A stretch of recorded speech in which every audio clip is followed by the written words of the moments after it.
резултати е ясно. 21 гласа не достигат на партия Величие да влязат в парламента.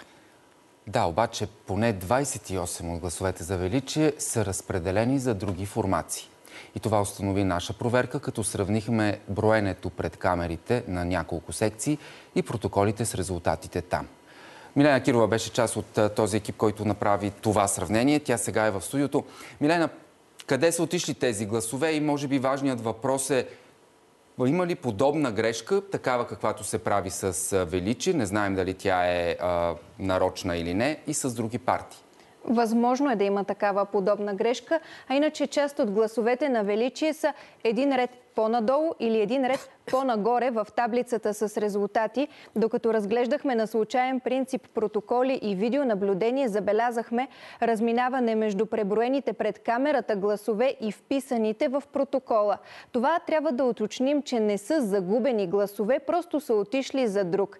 Така Социалистическа партия, Български път и Булгари получават гласове на Величие в секции в Пловдивград, Пловдив област, Русе и София. И тук възниква въпросът: грешка от умора на комисиите или целенасочена промяна на резултата.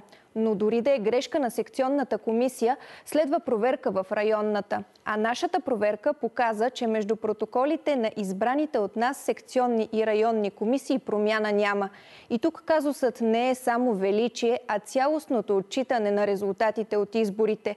И къде ли другаде ръката е трепнала и разместила реда. И коя ли още партия е загубила гласове? Вижте. 3,999. Звучи като незадоволителна оценка в училище. Цената на промоция в магазина. Или трус по Рихтер. Този трус удари една партия, но можеше и може да бъде всяка друга.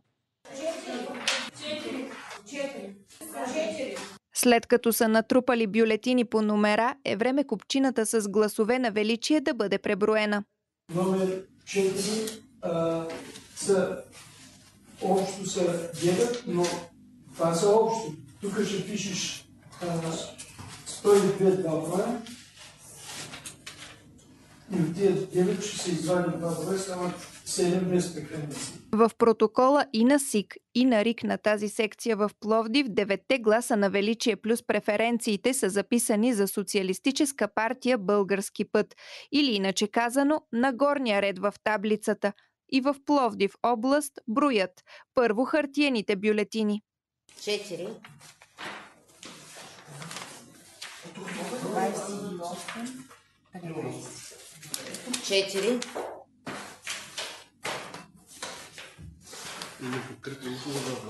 4. Четвърти номер с преференция 101. 3. С 113 една. Няма значи без. Значи без стават 3 и общ брой 6. Откриваме тези 6 гласа на Величие, обаче този път вписани в графата на Булгари. Дори тук преференциите са пренесени. В Русе също броят усилено и спорно. Хартиеният вод е готов и отчетен. Четвърта са 6. С преференции има 108, 108, две преференции на 108. 2 на 108 и 4 без преференции. Да. Добавят и машинния вод. Четвърти номер. А ние се питаме къде са 8-те гласа на Величие. Ами отново в графата на Булгари. И в София откриваме същото разминаване между видеоброене и резултат в протокола.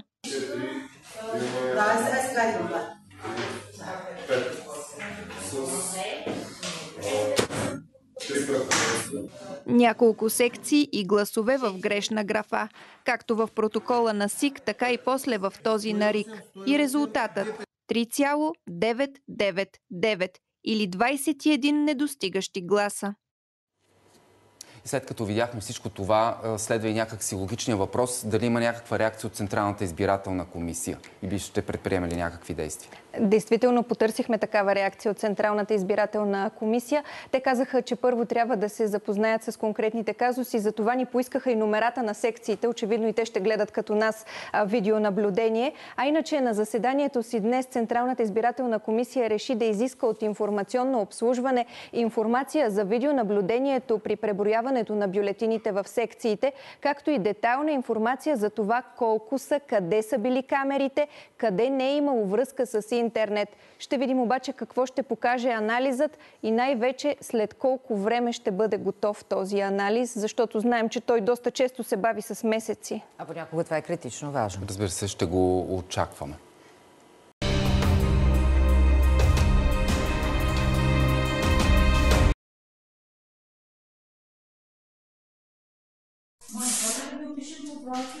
После не бързайте сега така. Я ще да знам. Добре, отвън.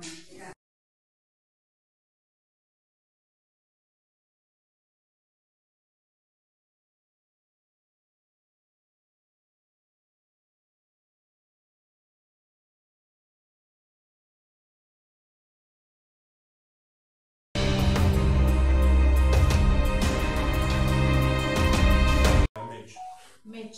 Номер? Тая не валидна. Излезна извън. Да, тази инвестиция в пет края. Така надвия. Дай да видим сега. Тая. Добре. Добре. Значи, една. Добре. Знаеш преференцията? Той е си фокусиран. Отвънка. Две. Добре. Невалидно. Преференцията това е невалидно, мисля, че само да не. Само без преференция просто остава. Защото тук като е правилно, само преференцията е невалидна. Колко станаха тук? Една, две, три. Три, четири. Кой номер, Румен? Меч 17. Номер 17. Пише 4 бройки. Да. Добре. Сега. Не, тия дай. Ох, тя е тая невалидна. Той е извън квадратчето, даже е нагоре. Да, невалидна. Както пак само. Валидните гласуваш. Да. Дайте ми първо какво, после да ни бъде. Добре. Това случайно не е. Да. Сам ГЕРБ Как гледам сега с 18 е ГЕРБ. Да. 18 като остана. Да, видите с преференция. Това са добри хора. Това са без преференция. Ай, ще ги разделяме така. Ами да, по... Добре. Как това е? Първи поред.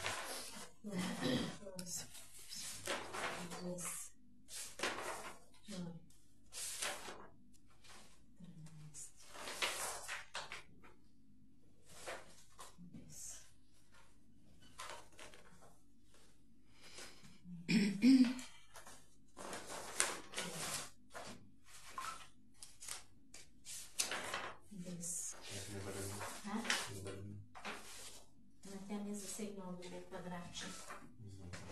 Извън, но не е засегнато друго. Не е засегнала другото квадратче, нито отдолу, нито отгоре.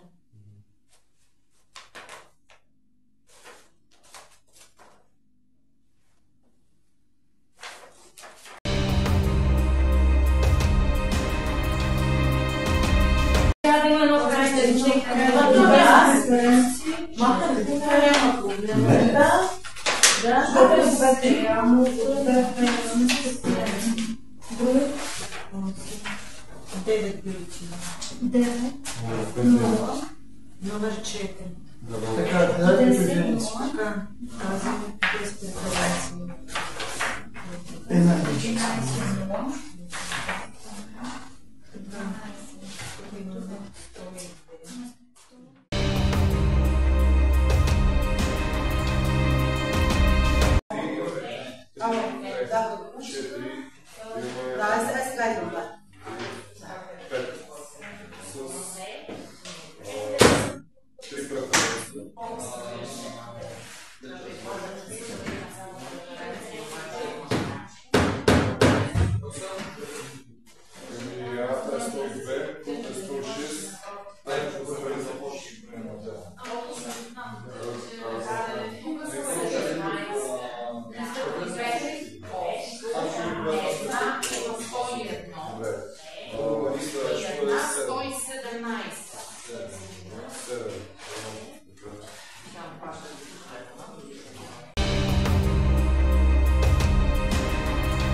незаконния запис дописване на хартиени бюлетини в град Белица. Реакция от жената от видеоклипа. Тя се казва Антоанета Шондрова и е член от квотата на ДПС Ново начало. Пред медиите тя заяви, че подправяне на вота не е имало и че само така е изглеждало. Кадри от видеонаблюдението от секцията и показва поставяне на хиксове в квадратчетата за партии и коалиции. Това доведе до сериозен смут. Имало ли е подправяне на бюлетини? Единствената моя грешка беше, че аз държах химикала в ръката. Това беха бюлетини от 4 партии, които ние ги бяхме отделили, за да ги коментираме, преди да засечеме бройките, които аз показвам и вместо с пръст, аз химикала го държах в ръката. Това е единствената моя грешка, която съм допуснала. Тоест, вие държите химикала, но не пишете с него? Абсолютно не пиша нищо. Тя ме гледа, председателката на комисията беше срещу мене, до мене беше представител на Възраждане, от другата страна беше представител на ГЕРБ. Ако питате, сигурно и Благоевград, РИК ще ви кажат колко моите секции са били коректни. И въобразявайте, аз съм отговорен човек, до година права 60 години, не съм била никога нито на телевизия, нито обвинявана в нещо.